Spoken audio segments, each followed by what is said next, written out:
Okay, so today we're going to do a quick video on how to install our studs into your cylinder head. The short end of the stud, the threaded end, goes into the engine. The long part of the stud stays on the outside so you can secure your manifold to it.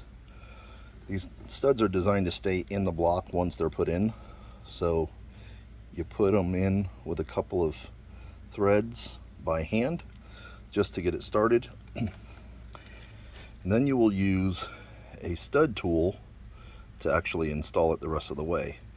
You need this tool because this is specifically designed for studs, and more importantly, it actually applies the correct pressure to the stud to get it to stay in the engine. That way, once you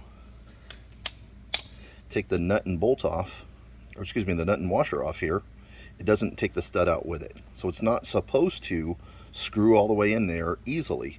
It should require some force. The first couple of threads should go in easily.